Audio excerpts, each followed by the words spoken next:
This is Make It Plain. Make It Plain. MIP With Masamela Matfumo. Mark Thompson. Make It Plain. Get woke. Do you ever feel like life is a never-ending series of lessons while you try to find purpose, meaning, and answers? I am Vanessa Fontana, the host of Figuring Shit Out, a podcast where we undertake self-help, coming of age, and healing. As I live my 20s in New York City figuring shit out myself, I've realized that if you spend your whole life trying to get your act together, you don't have a life. You have an act. On Figuring Shit Out, every Sunday, you get to normalize the journey of not knowing and be guided into living your life with more intention and ease. Once again, it's the top of the month, and we always take this opportunity to speak with our dear friend who is the chief economist at the Center on Budget and Policy Priorities, centeronbudget.org. Chad Stone joins us. Hey, buddy, how are you? I'm well, Mark. How are you? I'm just fine, just fine. So another jobs report in the books, and not a big difference. Still hovering around 200,000, actually just below it. But this isn't a bad report, is it? No, this is a good report, actually. We expect job creation to fall below 200,000 as the economy is really close to full employment. Plus, there's the Fed that is tightening interest rates that could have some impact. But we would see 200,000 was a healthy pace, and a normal pace, and when the economy is operating very close to its potential, is like 70,000 or 100,000. So we're still adding jobs at a good clip, and now so it was 187,000 jobs in July, and there were 49,000. There was a 49,000 downward revision to the previous 2 months, but still, we're 4 million jobs ahead of where we were at the start of the pandemic. So we've had a real good job expansion. And in terms of the unemployment rate, it went down 1 percentage point in July, right? 1/10 of a percentage point. 1/10. I'm sorry. Yeah, to 3.5, which is what it was in February 2020 at the start of the pandemic episode that we're emerging from. Not that we're not emerging from the pandemic, but the economy has emerged from the pandemic recession. So as you know, the jobs report has 2 pieces. One is looking at businesses, asking them how many jobs have you added. That's the 187,000 jobs. And the other is asking households, what's the employment status of people in the household? Working, looking for work, not in the labor force, not looking for work. And we had a good household survey result as well. The unemployment rate dropped. The labor force grew, employment grew by a good amount, unemployment fell by a good amount.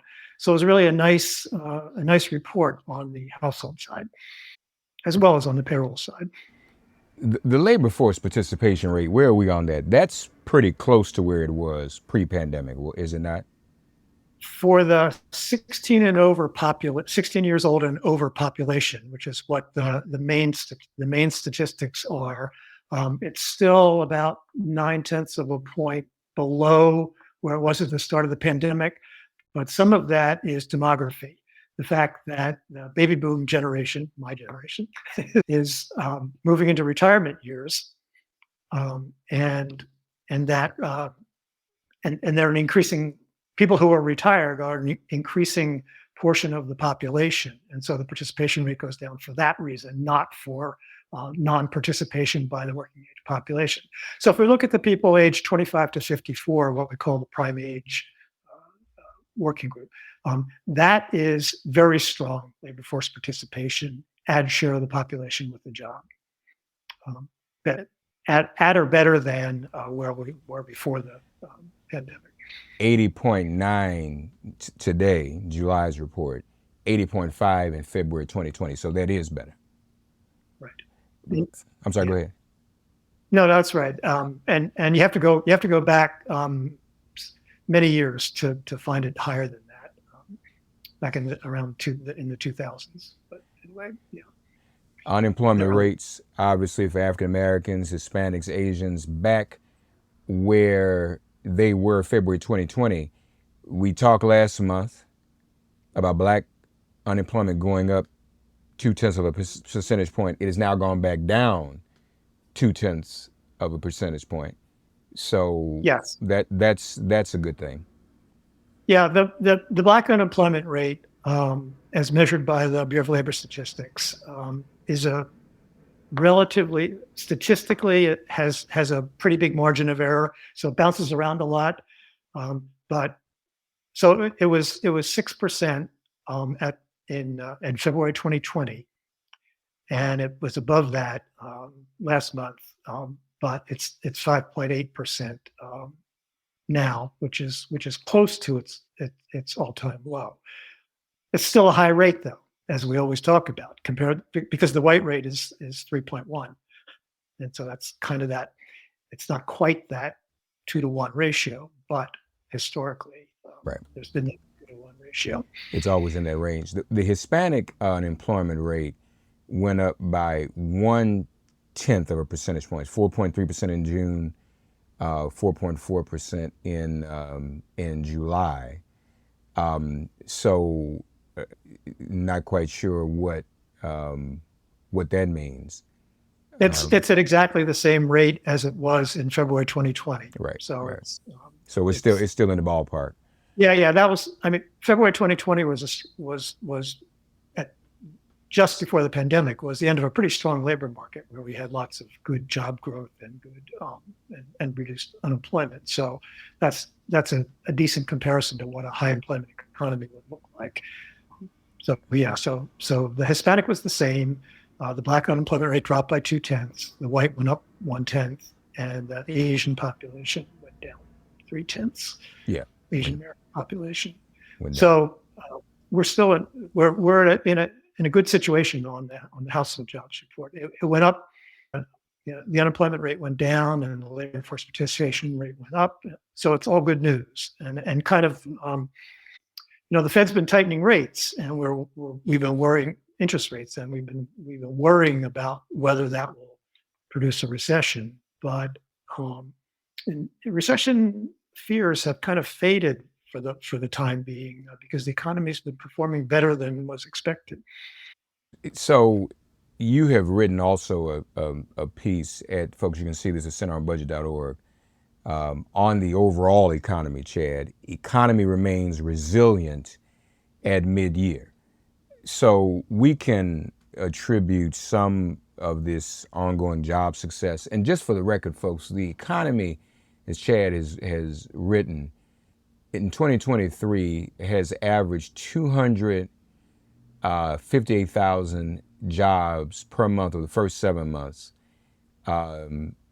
223,000 in the last few months. I mean, that's nothing to sneeze at. How much has the economy contributed to that? Jobs, the economy, all of that. Talk to us about how all that works together, if you would.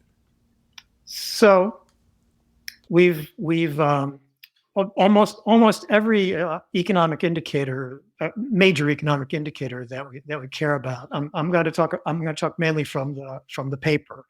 The economy at mid-year, but so we have very good jobs growth, a very rapid recovery from the pandemic recession, which was really, really deep compared with the past, and policy had a lot to do with that.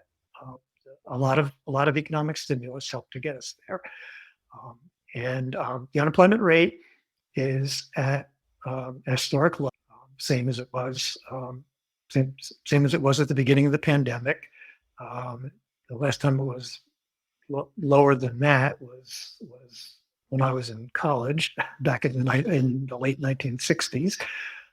So the unemployment, so the labor market's doing very well.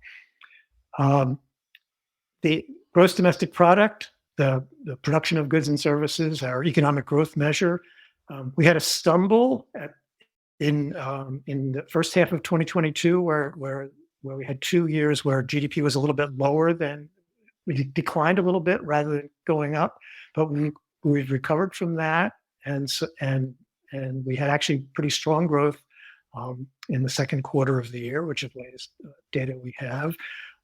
So the economy is growing, so that means there's demand for labor, and the labor force is growing, and jobs are growing.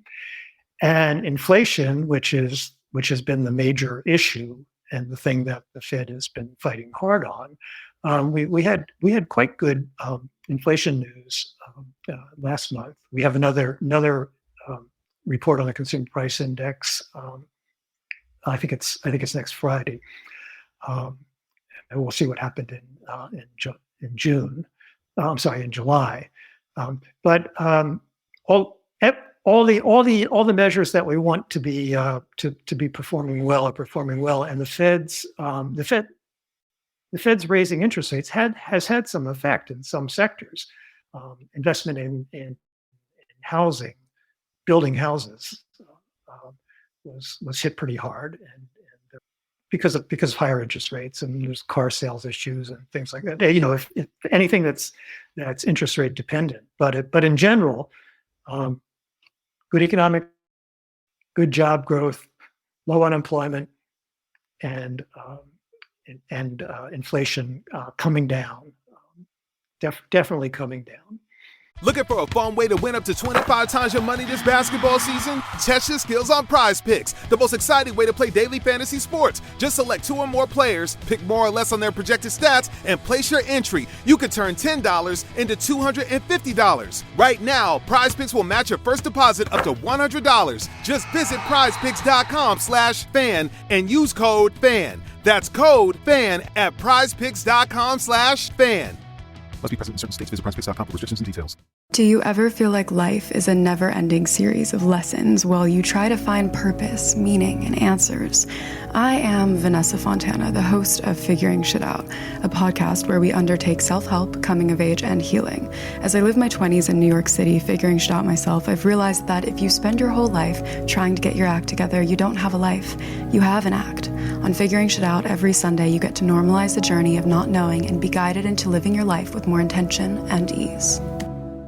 Is the Fed, are they going to cool out, or should we still be afraid they're going to do more? There's still a risk that they'll do more, but we don't know. We don't know for sure. I mean, we can't predict what they're going to do. But they raised interest rates a quarter of a point at their most recent meeting, but they did not indicate what they're going to do in their next meeting.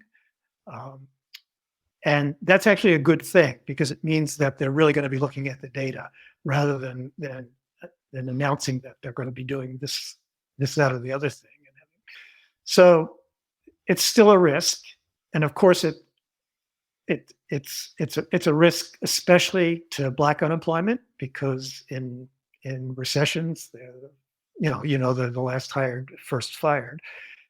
Black workers. So there's still that risk there if the Fed should over tighten. But right now, the Black unemployment rate and the other employment rates are just about at the level where they were before the recession, and so we're in a good place. But we're still not all the way there to where the Fed wants to be. So the inflation is still a little bit higher than what the Fed wants, despite it coming down. And so there's still that risk. But in general, this is really a good jobs report, and the news has been pretty good lately. The inflation news is good as well. Now, that doesn't mean that people are all of a sudden going to say, "Gee, inflation's not a problem," because inflation's one of those things that gets people's attention. And usually it's not the overall inflation rate, it's specific things, right? Like energy, food, gasoline prices.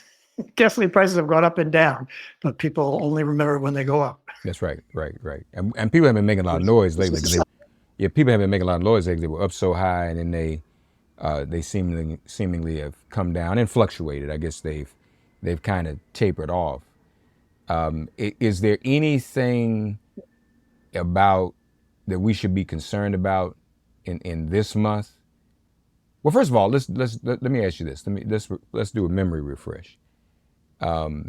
This time of year, the dog days of summer, July and August, when things were normal before the pandemic, if that's what you want to call normal. But what do we know about jobs numbers in, let's say, July and August prior to February 2020? Are the dog days of summer usually months where there are more jobs or less jobs, or they taper off? What kind of, can you share any thoughts about what are the normal historic trends in these months? There are fall offs when schools close and teachers, sometimes they get jobs, sometimes they're not working, sometimes they're on contracts and they're counted as work. Sometimes they're on 12-month contracts and they're counted as working. But in general, you get summer jobs. You get kids and others taking summer jobs, and that has an impact. And then as you get closer to the fall, it will fall off. But the Bureau of Labor Statistics tries to seasonally adjust the data. In other words, take into account normal seasonal fluctuations, the kind of thing you're talking about, and they try to